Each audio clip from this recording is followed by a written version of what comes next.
حبايبي واخواتي واصحابي، تعالوا يلا بينا هنعمل حاجة حلوة. هنعمل كريم كراميل سهل وبسيط، بس بتركة بسيطة بتوديلك الكريم كراميل في حتة تانية خالص. حبايبي الغاليين، حطوا لايك وتعالوا يلا بينا. جبنا لتر من الحليب، حطينا عليه التركة اللي بقول لكم عليها دي، كوباية سكر، عليها ذرتين من يعني ربع معلقة بكم فانيليا. دي بتوديلك الكريم الكراميل الجاهز، هو دريم ده، بتوديهولك في دنيا تانية، بتخليلك طعمه جميل وريحته أجمل وأجمل. هندوبوه على البارد مع اللبن مع الحليب مع الكريم كراميل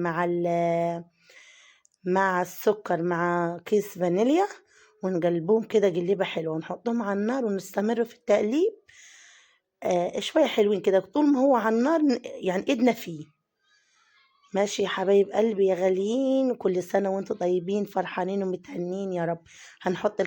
نحط الكراميل بتاعه في الطبقة من تحت زي ما انتم شايفين كده، وايدنا بقى على النار، هي شغالة على طول تقليب علشان ما يتكتلش معانا. هتعرفوا القوام ازاي منه اول ما يغلي معاكم، عشان ما يتكتلش زي ما انتم شايفين كده اهو. القوام بتاعه ما يغركمش ان هو طري، لكن بيبقى حلو لما بعد نص ساعة او ساعة في التلاجة بتلاقوا القوام بتاعه متماسك وجميل جدا. زي ما انتم شايفين صبيناه في الكوبايات في الطبقة. معلش متنسوش اللايك والاشتراك، جايه لكم بحاجة حلوة النهاردة، حلوة وخفيفة.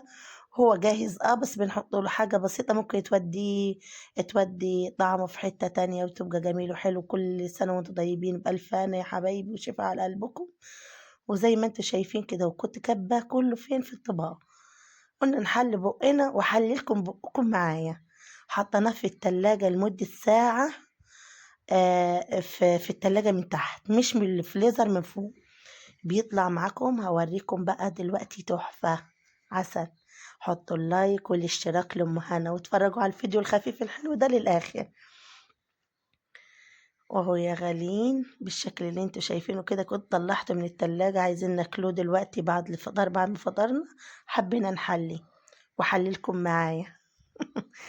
اهو زي ما انتوا شايفين، ما شاء الله ولا حول ولا قوة إلا بالله. وربنا يا رب يملي بيتنا كده عمران ومليان بالإيمان وحب الرحمن يا رب.